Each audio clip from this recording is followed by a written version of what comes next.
Hey, what's up, everybody? It's Lance here. Today, we are going to check out this channel called The Review. Now, this is a video I saw revealing the flops, 10 failed TV shows from 96.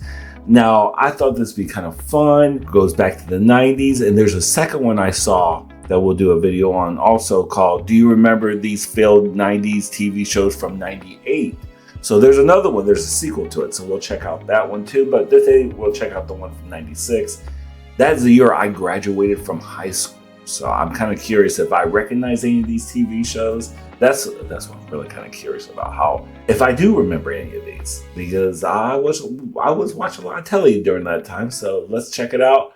And yeah, I'll leave the link for the review down below. And here we go. 1996 brought us a family of aliens. A couple of down-and-out photographers, Dave Chappelle in primetime, and yet another failed Aaron Spelling teen drama. Today, we're taking a look at 10 failed TV shows from 1996. Leave us a comment below if you remember watching any of these. Number 10, Aliens in the Family.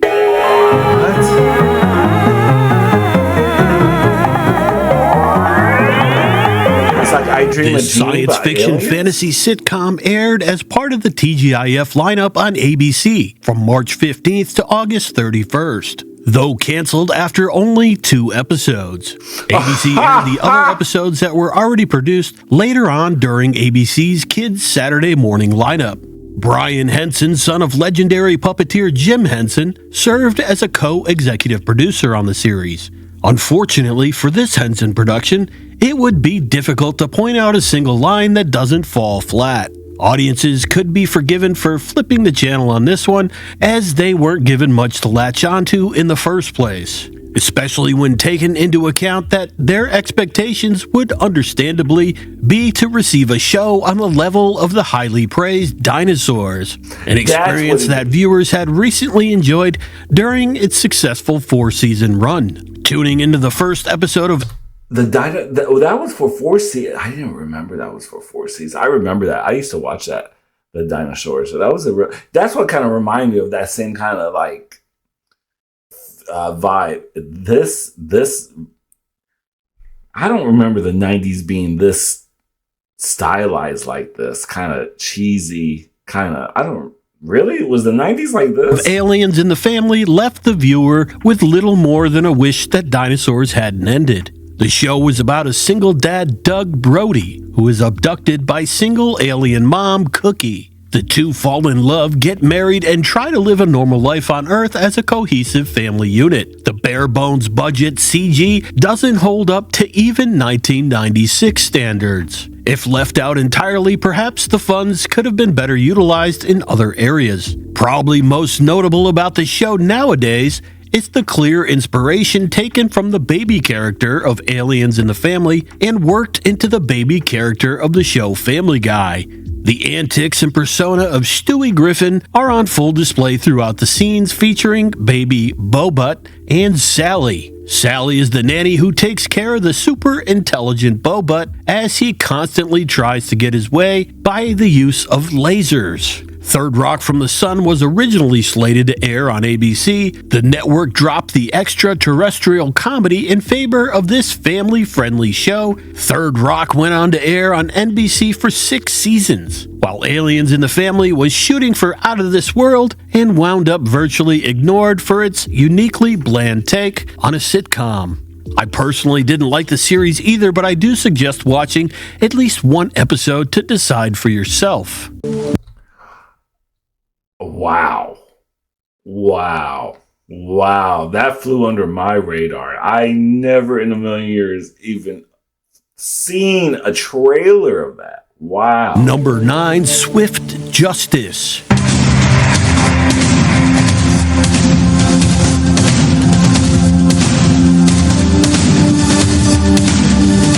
Shamelessly exercising TV cliches, beginning with a pun on the main character's name as the series title. Another entry on the seemingly bottomless list of Dick Wolf creations that were given more than a fair shake at taking yet another stab at producing a successful detective drama.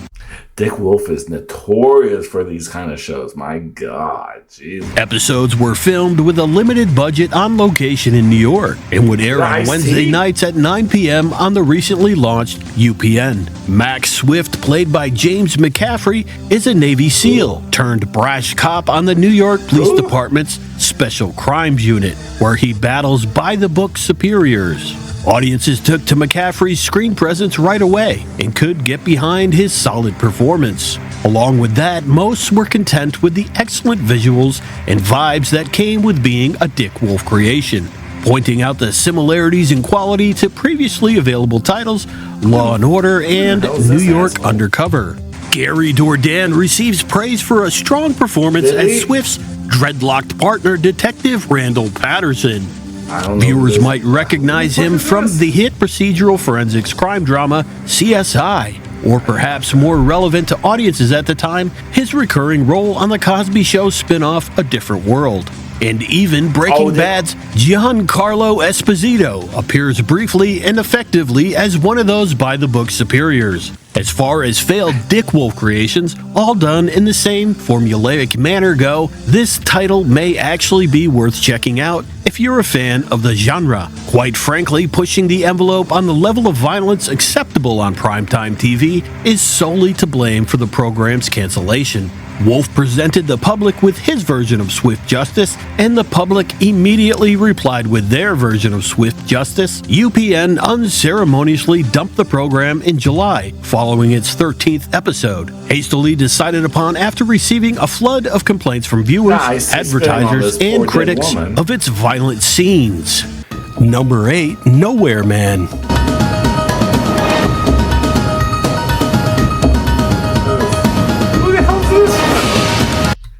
Have you seen any of these so far? I have never seen none of this. I know a lot of you are from remember the 90s just as much as I do.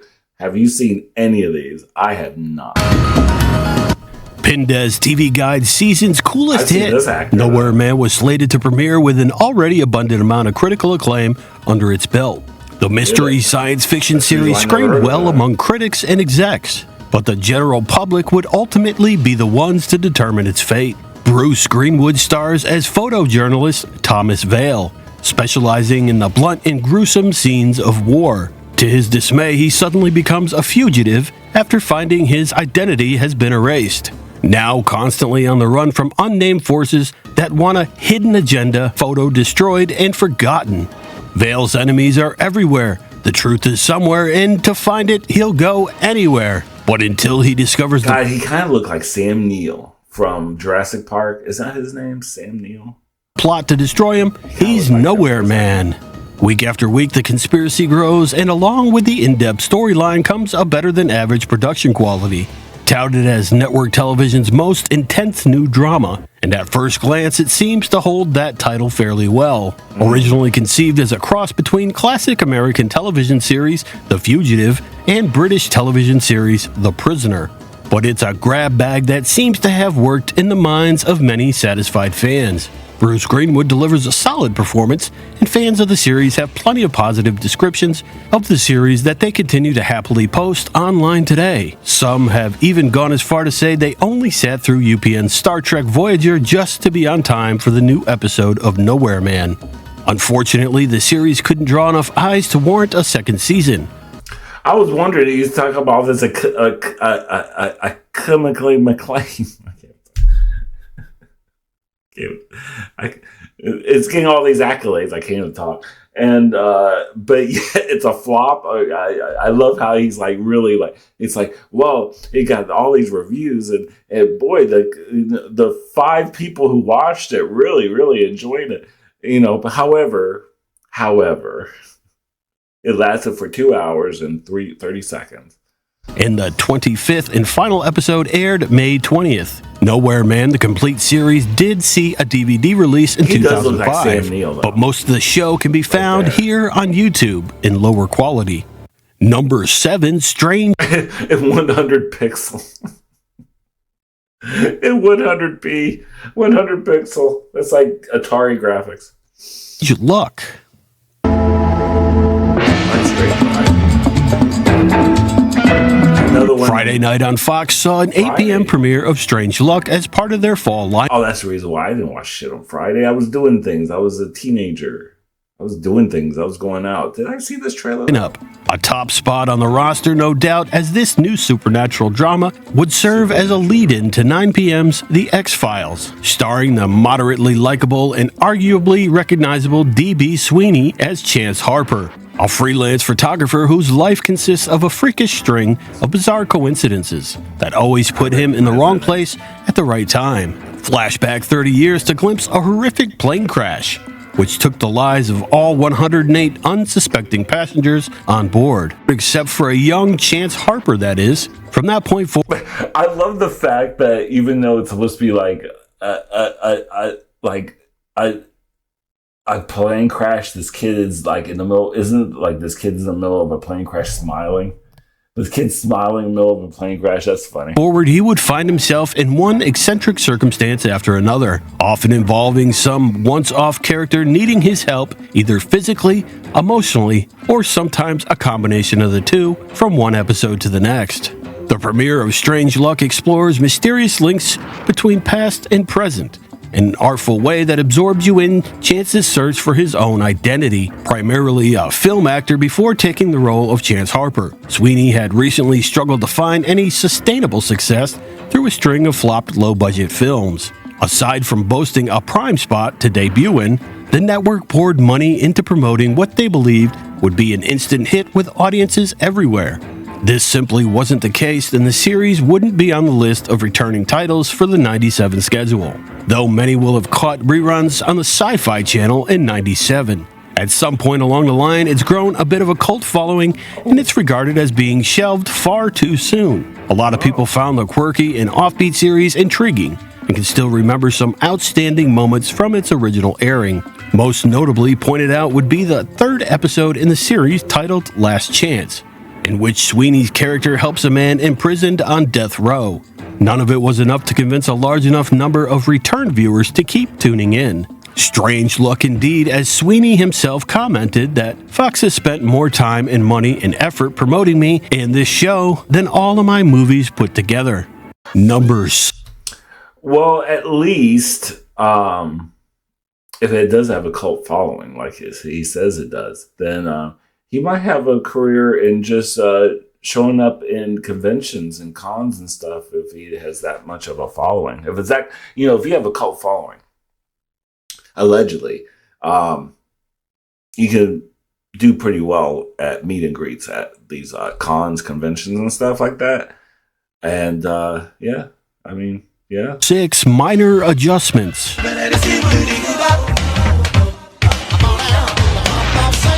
A psychologist played by stand-up comedian Rondell Sheridan is the main figure in NBC's family sitcom and co-creator of the series as well, sharing office space with an orthodontist with a one-tracked mind and his slightly ditzy receptionist niece. Those who remember the series can likely tell you about how insufferably over-the-top the niece's Valley Girl accent was. Hi, Lisa!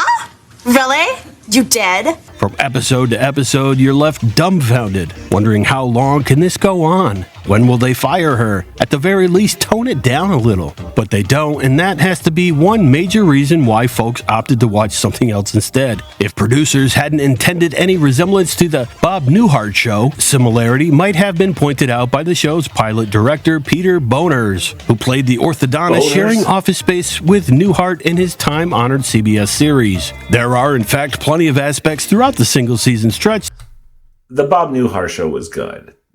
This looks like trash. But no, I used to watch reruns of the Bob Newhart show. And Newhart I liked a lot better. Newhart, when he had the N, that was my favorite. That cast, the ensemble cast, was really good. That do in fact separate minor adjustments from that classic sitcom. Sheridan stars as Dr. Ron Ames, a child psychologist who has an uncanny knack for putting his clientele at ease. A talent that he additionally employs when dealing with his wife and kids, but to lesser effect. My dad would cut some hot dog off, put it in my mouth.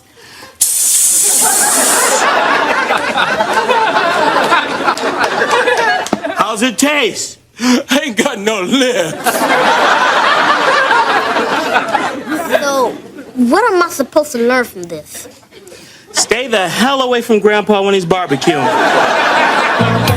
All designed to scare up some laughs of which there may be few, but the show isn't any better or worse than comparable shows aired around the same time. The TV schedule was packed with shows airing in the evening that were clearly better suited for the late afternoon portion of the schedule. Following its Saturday night debut, the show moved to what would be its regular 7:30 p.m. time slot on Sunday, following the three real-life Lawrence Brothers series Brotherly Love. Now, I remember that one. I do remember that one. The Lawrence Brothers, I do remember that one. That was well known enough that I remember that one. After episode 8, Minor Adjustments got bumped over to UPN, where it would live out the rest of its days. Oh, right next to Moesha even has a bigger picture. Get special go Jodeci. Remember Jodeci? Oh my God. Jodeci. I remember this. This was, what is it? This is straight from what, TV Guide page? Oh, black and white. Good Lord. UPN. With the season finale wrapping up on June 4th. An opportunity to slide into an open after-school slot on a channel like Nickelodeon or Disney may have been the one minor adjustment needed to bring this series a second season. Number 5, Malibu Shores. I do remember I remember the trailer for this. I don't remember watching it, but I remember Malibu Shores vaguely. This is the only one that I remember vaguely flipping through the channels and seeing it, like maybe the commercial will pop up. Friday, Malibu Shore, whatever time it comes on. Thursdays, On UPN, when upper-crust Malibu students are forced to combine classes with working-class San Fernando Valley students, they inevitably discover that certain issues cut across class boundaries. And that's probably enough information for folks. The rich versus the poor kids, all the poor white trashy kids versus the well-to-do elite kids. Oh my God, what a concept. To wager a guess that this might be another failed Aaron Spelling creation. And they'd be right. Not only does it aim for the same appeal that grew the popularity of the teen drama like Beverly Hills 90210, it just couldn't help itself but to scrap the serious tone and atmosphere that made the pilot episode decent, in order to, of course, brighten the vibe around Pacific Coast High School from one episode to the next, gradually turning the series into a watered-down version of Beverly Hills 90210, going as far as to slip Brian Austin Green in as a guest star on episode 3. The main star of Malibu Shores, Kerry Russell, is backed by an up-and-coming Charisma Carpenter. Carpenter would shortly thereafter go on to land a main role in 1997's better-known Buffy the Vampire Slayer series, as well as some lesser-known actors who would maintain future careers in both television and film. Easily recognizable 90s actors Jacob Vargas and Walter Jones, to name a couple. Airing Saturdays at 8 p.m. to poor ratings, the show slogged on for 10 episodes before being pushed out to sea. It's difficult to gauge. See, that's what they try to do. They try to like bring one of the other, hey, we need you to come over here, kind of bring up, you're from this popular show. We need to have you over here. We need to get some buzz over here. Get Brian Austin Green, one of the lesser known ones. Brian Austin Green, really? That's one of the big name characters you brought from 90210 over to your Malibu Shores was Brian Austin Green of all that. Not even Jenny McCarthy. Brian Austin Green, I mean, he's fine, but Brian Austin Green. Whether the show really left any meaningful impact on its intended audience at the time. Opinions on the series range from this was easily the greatest show in history to it was unnecessary and cringeworthy and made the show look more like a sitcom than a teen soap. This is AI. Whoever bought this AI generated. This is not a real person. This is AI. This is definitely AI because this sounds like an AI generated voice. Mid-season replacement to begin with, executives were certainly not going to be interested in investing in a continuation of the series. Besides, with Spelling on the team, the network no doubt had access to about 1,000 more original teen soap ideas to test out, and rest assured, they did. Number 4, Bone Chillers. They wanted a Thanksgiving feast. What they got was an enormous beast! Bone Chillers ABC tomorrow! From author and creator Betsy Haynes came a stack of popular horror fiction novels under the primary label Bone Chillers, similar to, if not entirely ripping off, R.L. Stine's Goosebumps series. Have you guys heard of this? Chillers? I'm quite aware. I never read any of the Goosebumps. A lot of you have said you enjoyed Goosebumps and all that. But Chillers, this is a new song. Okay. Bone Chillers. Not just chillers, bone chillers. My bad. Seeing as how Goosebumps broke into the television scene with ease and immense success, so too would be the hopes for ABC's live-action imagining of Bone Chillers. Individual stories would be featured episodically to begin with, but after episode 3, the material veers from the books and new original ideas are introduced weekly. At the end of each 30-minute installment, the author herself would appear in an educational segment, encouraging young viewers to read, write, and be creative. A group of kids dealing with frightening things at Edgar Allan Poe High School, Sarah is played by a young Linda Cardellini, who would soon go on to appear in Freaks and Geeks. Arnie, the custodian who lived in the school's basement, was played by Roger Rabbit voice actor Charles Fleischer. Additional fun fact behind the mask of character Blisterface lurked former adult film star and prolific dirtbag Ron Jeremy. Apparently, no one at ABC Network found this to be an inappropriate hire for a show being developed for an adolescent audience and featuring an adolescent cast. Add to that the years of serial defilings that have recently come to light regarding Jeremy's sordid past, and things get bone-chilling indeed. You'll find very little negative.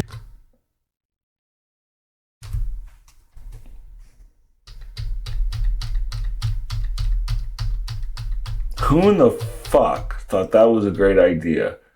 Ron Jeremy?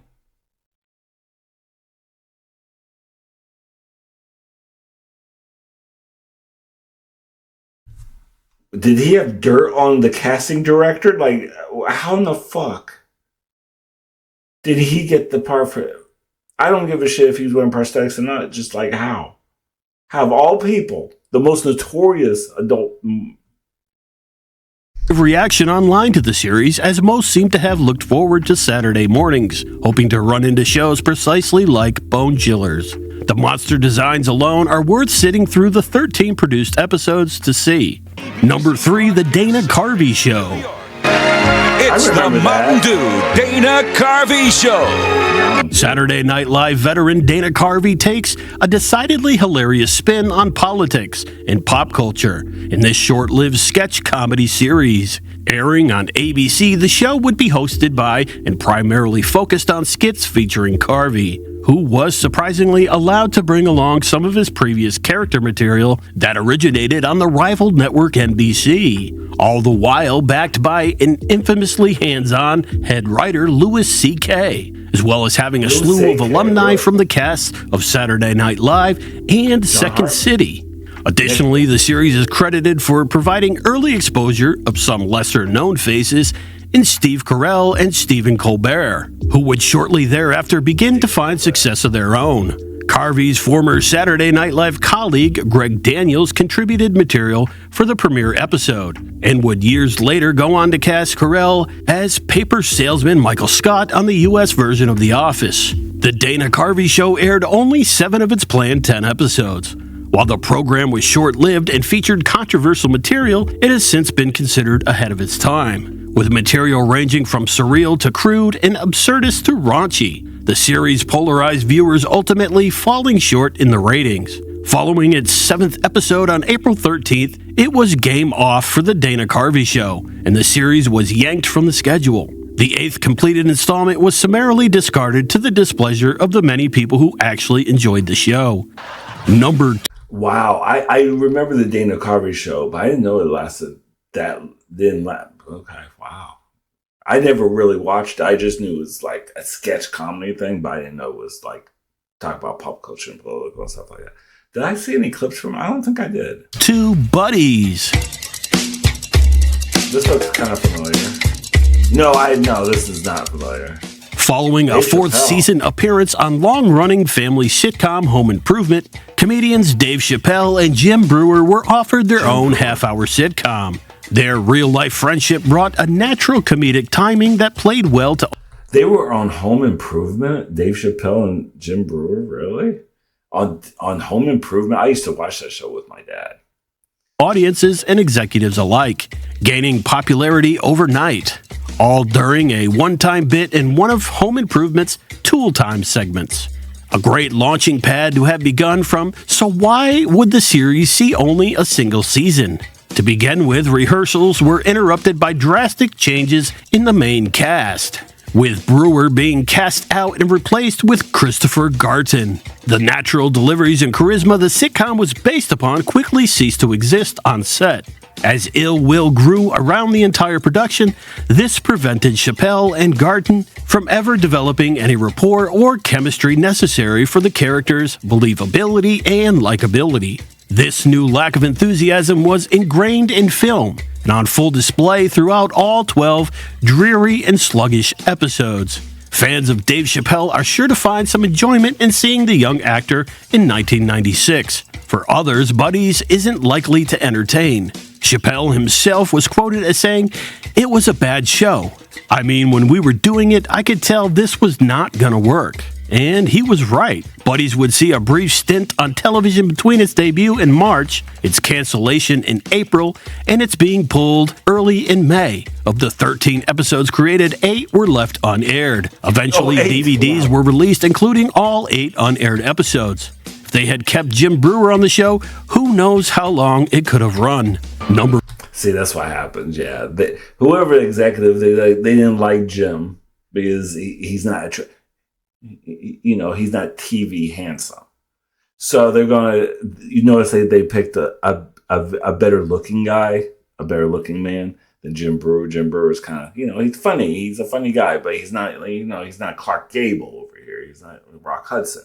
So, but he has comedy. But, you get some idiot, producer or whatever, they'll be like, oh, no, we need to, we have to get, young girl, they always have to get the they always think about demographics.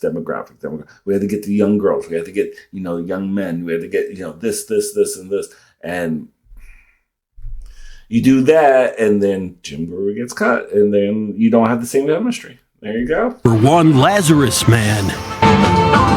What is with these generic ass names? These are some stupid generic, just like retarded names.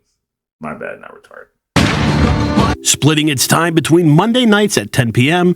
and Saturdays at noon came The Lazarus Man. TNT tested out many Western-themed shows in the 90s, but this one's demise is best attributed to the show's production company alone. Robert Ulrich stars as a former bodyguard of President Lincoln. As the series opens, he digs his way out of a grave, but has amnesia. As the story advances, he gets involved with a group of Civil War veterans who want to assassinate General Grant. Viewers point out remembering how much they like the pacing of the mystery, and most reviews ring positive. In fact, the first season of The Lazarus Man did well enough in the ratings to warrant TNT to order a second season without hesitation. Really? However, following unfortunate news, the series production company Castle Rock Entertainment canceled the series after Ulrich was diagnosed with cancer in July. Ulrich later sued Castle Rock for breach of contract. In the suit, Ulrich maintained that although he was undergoing cancer treatments, he never informed Castle Rock that he would be unable to perform in the series. Castle Rock decided to cancel the series anyway and failed to pay him $1.4 million. People really enjoyed the originality, the Western theme, the performance of Ulrich, and especially the suspenseful build-up that kept audience invested in tuning into the new episodes. Ultimately, TNT failed to resurrect The Lazarus Man, and after the 20th episode on November 9th, the show was history, leaving 2 completed episodes unaired entirely. Well, there you have it. 10 failed TV shows from 1996. Those were really interesting. I really enjoyed. There was a lot of. There's a lot of it. And this year, this is just 96. Oh, there's quite a few other years in here. Yeah, there was a. That wannabe spinoff of Dinosaurs. Oh my god, are you serious with that? A spinoff? Swift Justice? Nowhere Man? Oh my god, Strange Luck? What is Minor Adjustments? Malibu Bone Chillers? Just Dana Carvey Show. That Dana Carvey Show and Malibu Shores were the only two that I saw that I recognized. Anyway, let me know in the comments what you thought about this, and do you remember any of these? Like I said, I remember 2 of them. Any of these other ones, not whatsoever. Let me know, and see you then. And take care of yourself, take care of each other, love, peace, and grace, and bye.